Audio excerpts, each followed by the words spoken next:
In some ways, I think it's quite disappointing seeing these bars because the gold is an exciting element. It has interesting chemistry, and it's just sitting here doing nothing. It's enormously impressive, but it's a bit sad, rather like a mausoleum where the dead gold is sitting, waiting for people to remember it. Could be doing exciting reactions and so on. We're in the vault, the Bullion Vault of the Bank of England. I've never seen so much gold. In fact, I've never seen so much of any element. So we're standing here, and each shelf here has got a ton of gold, which is worth £35 million at today's price. Tomorrow it might be worth even more. It's very secure. We've been through a whole series of security checks. No money is allowed here to make sure we don't take anything out. And so we're both really excited to be here. So the camera may be shaking with Brady's excitement. I've never seen large lumps of gold, and to see it all round is extraordinary. One's first reaction is that it can't possibly be real, because normally you don't see such things. Looks like chocolates in the duty-free at the airport or something like that. But these really are solid gold bars, and it's quite extraordinary. There isn't any smell because metals don't smell, and it's very quiet because of the thick walls and to keep it secure. The weather's been very cold recently, and I was ready to be shivering, but it's nice and warm. But I suppose gold colour also gives you a feeling of warmth, so it may be partly psychological. The reason why the bank has got this store is because not only the Bank of England, but other central banks like to keep some of their money reserves in gold, because the price of gold is very stable, or the value of gold, compared to the value of currencies, which can go up and down. And so every country has a certain proportion of its reserves in gold. And if you look at the statistics, the UK at the moment has about 310 tons of gold in its reserves. But there's much more gold here than that, because it belongs to all sorts of people, not just to the Bank of England. This vault is part of a complex of different rooms. I haven't seen the other rooms, but all together, if you look at the bank's annual report, it's worth £197 billion. That is £197,000 million. And that's quite a serious sum of money. People buy and sell the gold, and each block of gold has its own number, like your car has a registration number. And when people buy and trade the gold, they don't actually take the bar home, but just that number is transferred from the seller's account to the buyer's account. And the gold just sits here quietly. Apparently the oldest bar of gold here has been here since 1916. That's the First World War, nearly 100 years ago. But the beauty of gold as a chemical element is that it's very unreactive. So it looks just the same now as it did in 1916. It hasn't tarnished, it hasn't got oxide layers on the surface, it hasn't started creeping, changing its shape and so on. So come over here, because they've given me two bars that we can look at. So we've got two different bars of gold, which are both the so-called London Good Delivery bars, which means that their weight is in a certain limit range. And in fact, each of them has its precise weight put on them in a rather strange unit called a troy ounce. So this one is 399.100. This one was made in Australia, and this one apparently came from Switzerland and is slightly heavier, 400.075. I must say this one looks much nicer. It's polished more, and this one looks a bit like a loaf of bread, but it's rather a miserable loaf of bread, but a pretty fantastic lump of gold. Now, one of the things you know about gold is that it's really heavy, so I'm going to see whether I can actually lift this with one hand. And I can sort of lift it, but not easily. Two hands, it's quite easy. So this weighs, each of these in more understandable units, weighs something like 12.4 kilos or 28 pounds. So for those of you who use imperial units, that's 2 stone. Each of these is worth about £435,000. You could buy 2 quite nice houses for a block like this, or for a whole shelf of these, which contains a ton, you could buy 137 of the upmarket Rolls-Royce cars. So take your choice. These blocks are a bit like bricks, and if you took all the gold that had ever been mined and put them together like a construction kit to make a big block, you would end up with a block that was 20 meters cubed. That's 60 feet on each side, which would easily fit, for example, under the legs of the Eiffel Tower. Wouldn't look all that big just as a building on a street. And that's all the gold there ever has been.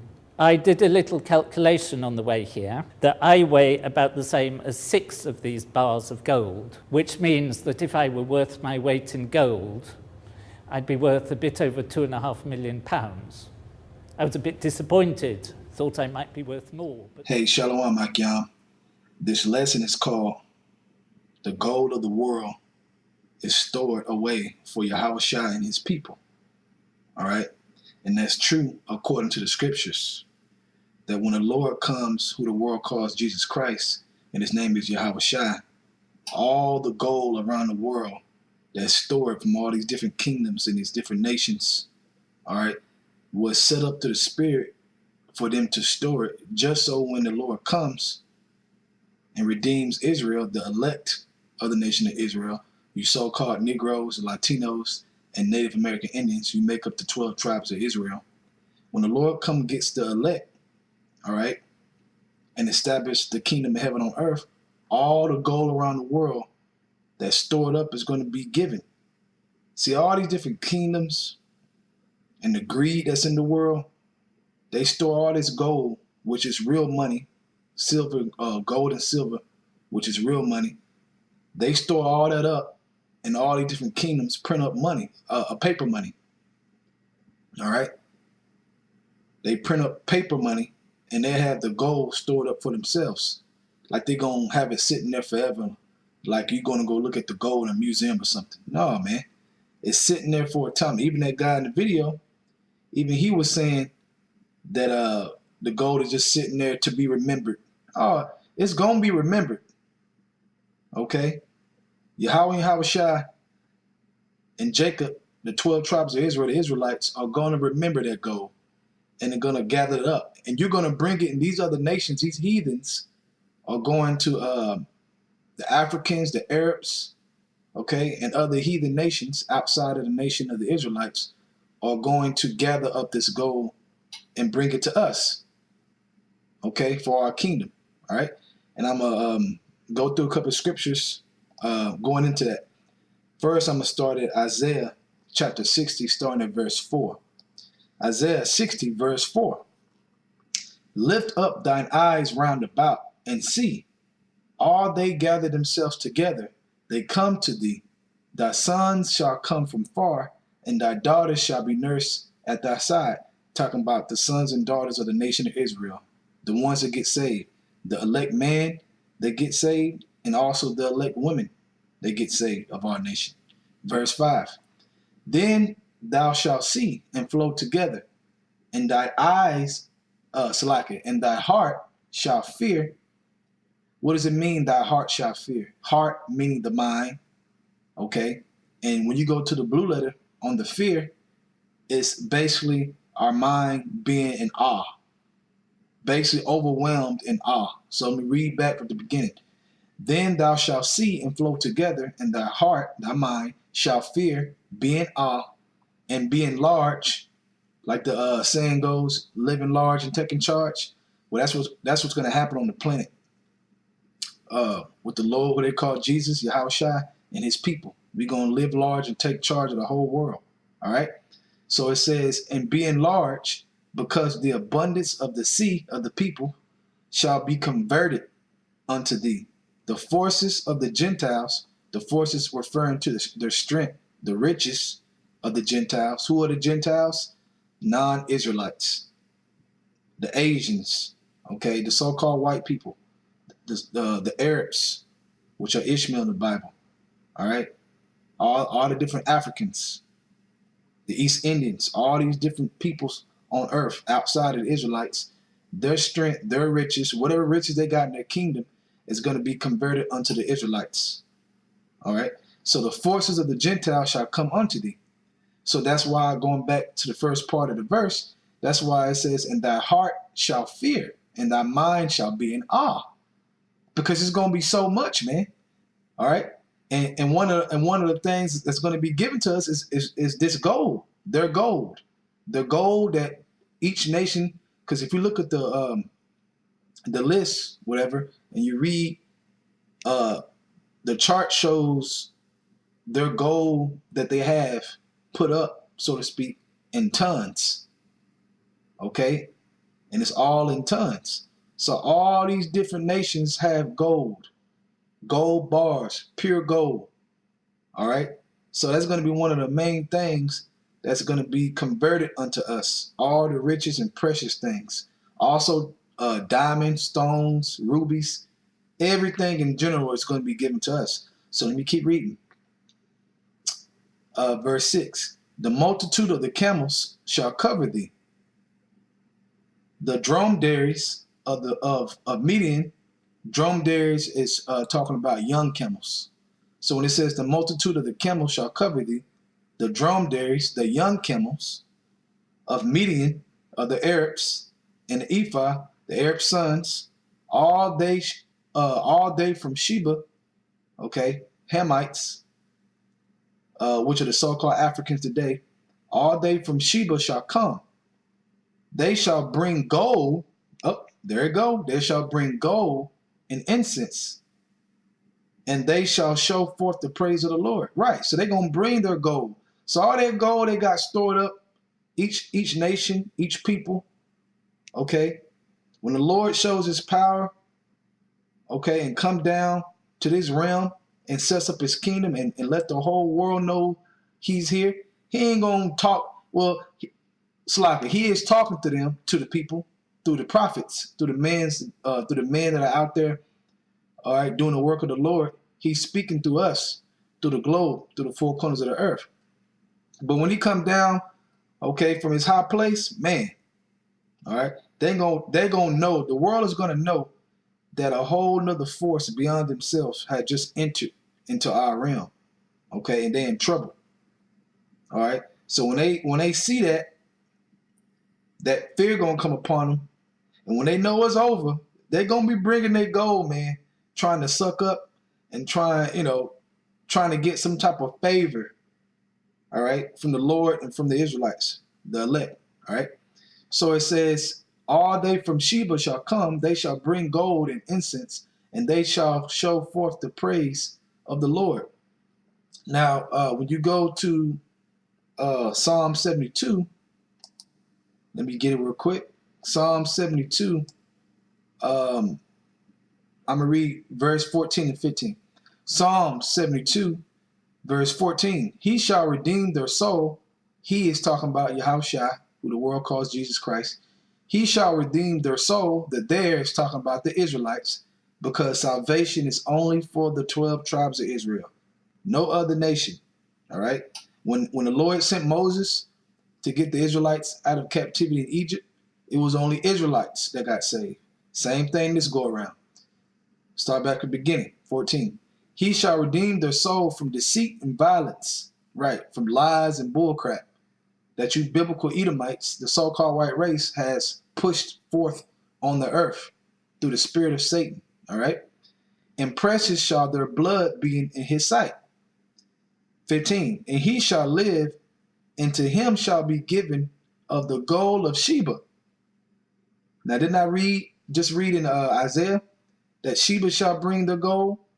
Prayer also shall be made for him continually, and daily shall he be praised. Right. So once again, they're going to bring that gold to us, to the Lord, Yahawashi, and to his people. All these nations are going to bring their gold. Back in Isaiah 60, verse 7. All the flocks of Kedar shall be gathered together unto thee. The rams of Nebaioth shall minister unto thee. They shall come up with acceptance on my altar, and I will glorify the house of my glory. Right? So all the flocks, I mean, all the sheep and the cattle and the lamb, all that's going to come to us. The whole world is going to come to us because, as it says in other scriptures, the world was created for Israel in the begin with. All right? So let's go to verse 8. Who are these that fly as a cloud and as a dove to their windows? Now, what is it talking about fly as a cloud? Because Yahawashi is going to be in what the world calls UFOs, okay, which can be explained thoroughly in the scriptures. Unidentifiable flying object, which is identified as the angels, okay, and those chariots are with the world, those spaceships, all right? So who are these that fly as a cloud and as the doves to the windows? Because it's not just going to be Yahawashi, it's going to be Yahawashi and the angels that's going to invade this world to set up the kingdom of heaven and to save the elect of the nation of Israel. Verse 9, surely the isles shall wait for me, and the ships of Tarshish first, to bring thy sons from far, heathen sons, all right, men of the other nations, their silver and their gold with them. Once again, they're going to bring that gold and silver. See, it ain't just gold, all right? I'm just more zoning in on gold. But it's going to be silver too. And like I said, other stones, rubies, other precious things are going to be brought to the Lord and his people. Unto the name of the Lord thy God and the Holy One of Israel, because he hath glorified thee. All right? So, let me read 10. And the sons of strangers shall build up thy walls, and our walls are going to be built up with gold. All right? Which I'm going to read in the other scriptures. So the sons of strangers, what does it mean? Non-Israelites. Okay? So-called African men, so-called Arab men, so-called East Indian men. They're going to build up our walls. So-called Chinese men, Asian men. They're going to build up our walls, man. Okay? With rich substance. All right? And the king shall minister unto thee, shall serve us. Because those kings are going to be brought low. They ain't going to be kings in that day.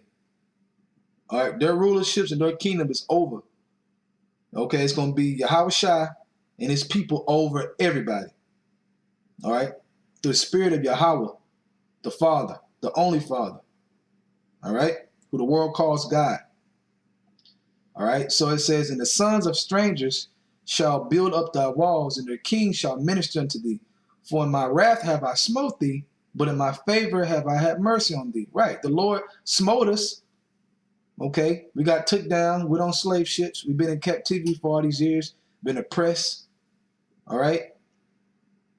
And only oppressed. But the Lord's going to reverse it. That's why this salvation is for Israel. We are the needy. We are the poor. We are the ones sighing and crying because we've been in this lower state for this long, man. That ain't talking about the other nations. It's talking about the 12 tribes of Israel, the Israelites. I'm going to say it again. The so-called Negroes, Latinos, and Native American Indians. Verse 11. Therefore thy gates shall be open continually. Why are they going to be open? I'm going to keep reading. They shall not be shut day nor night, that man may bring unto thee the forces, the strength, the riches, of the Gentiles, the other nations, and that their kings may be brought. So, I'm telling you, man, they're gonna come, okay, out of fear, and knowing what time it is, man, and out of fear of death, and they're gonna be sucking up, and they're gonna be bringing all kinds of things, man. All right, gold, silver, all kinds of things.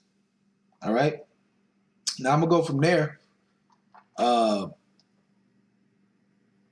Let's go to Revelations 21. So Revelations 21, I'm gonna read 18. Revelation chapter 21, verse 18. And the building of the wall of it was of jasper. When you read up, which I'm not gonna go up, but when you read up, it's talking about the kingdom of heaven. When the Lord come and how the kingdom is going to look, given certain characteristics of the kingdom. And the building of the wall of it was jasper, and the city was pure gold, like unto clear glass. Okay. Now, how do we get that gold? All these different nations, okay, brought it to us. All right. All that gold they had stored in them vaults, in them secret, in them those secret locations and other places all around the world. All right. They're gonna bring us the gold. And not only that, I'm also this too. You know, those different shows where they're digging for gold mining, and they digging and digging. And well, there's gold, a lot of gold in the earth that they haven't got yet, man. That's going to be there. And guess who we're going to make dig it? We're going to make them dig it, man. They're going to be slaves, all right? They're going to dig for more gold and more gold and more stones and more precious things outside of what they even have, man. All right? Jump down to verse 21. And the 12 gates are 12 pearls, the 12 foundations, which represents the 12 tribes of Israel. Once again, every several gate was of one pearl, and the street of the city was pure gold, as it were transparent glass. So it was shining, like silky, shiny looking gold, man. Yellow gold. Beautiful. Okay, the street. The street. That's how you know Israel is going to be living large and taking charge, man. We're going to be living on a whole nother level that these people have not seen. See, they look at the Queen of England and they, oh, man, she's so rich.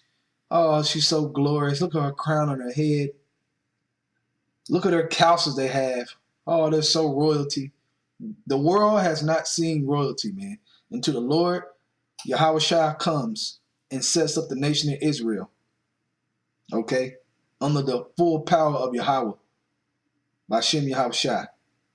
That's when they're gonna see royalty. That's when they're gonna see things. Gonna see a people living on a whole nother level that the world, the people of the world, have never seen. The true royalty. Okay, the true royals, the Israelites, the holy people of who the world calls God. All right. So read that again. Well, I'll read the second half again. And the street of the city was pure gold, as it were transparent glass. So all that gold they got stored, once again, is coming to us. All right. Let me go to Psalms chapter 21, starting at 1. The king shall joy in thy strength, O Lord, and in thy salvation, how greatly shall he rejoice. Verse 2. Thou hast given him his heart's desires, and hast not withholden the request of his lips. For thou preventest him with the blessing of goodness. Thou settest a crown of pure gold on his head. He asked life of thee, and thou gavest it him, even length of days forever and ever. Right, to be immortal, man. When the Lord come, that's why he said we shall be changed. We're going to be immortal. And he's going to put a crown of pure gold on our head. Okay? Once again, and it's going to be ridiculous, man. It's going to be amazing what's going to take place very soon. It's going to be epic and amazing. And like I said, these people of the world, these kings, or these kingdoms, these rulers, are full with greed. And they got all this gold stored up while their people, while their citizens is exchanging with paper.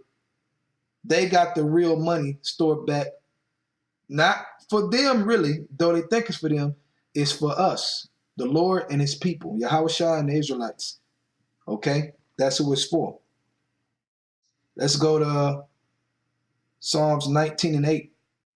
It says, you know what, verse 8 through 10. It says, the statutes of the Lord are right, rejoicing in the heart. Rejoice in the heart. The commandment of the Lord is pure, enlightening the eyes.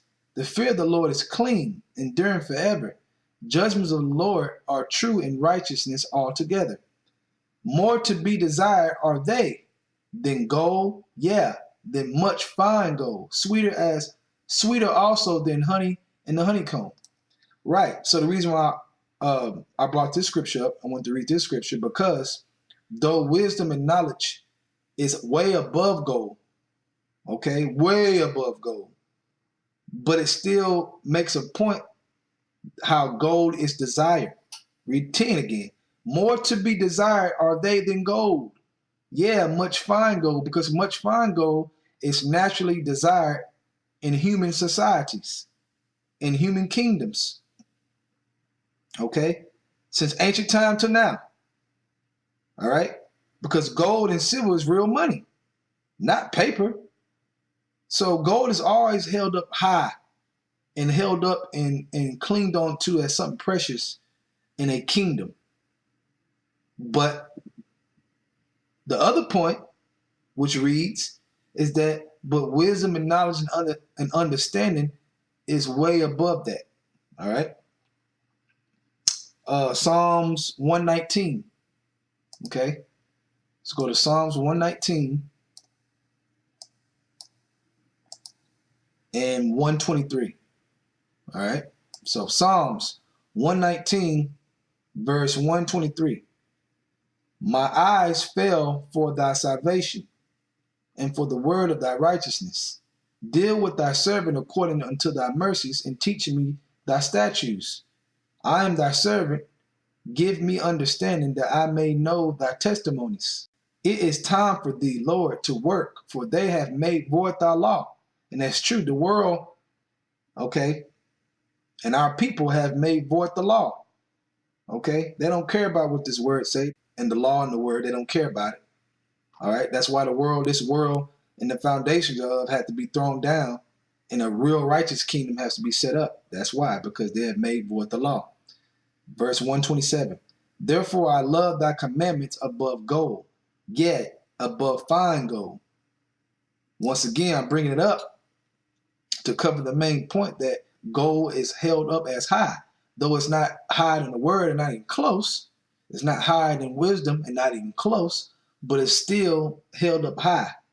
All right, because it's a precious metal that really lasts forever, because even if fire hits it, fire just refines the gold. It does not destroy the gold. It refines it. Okay?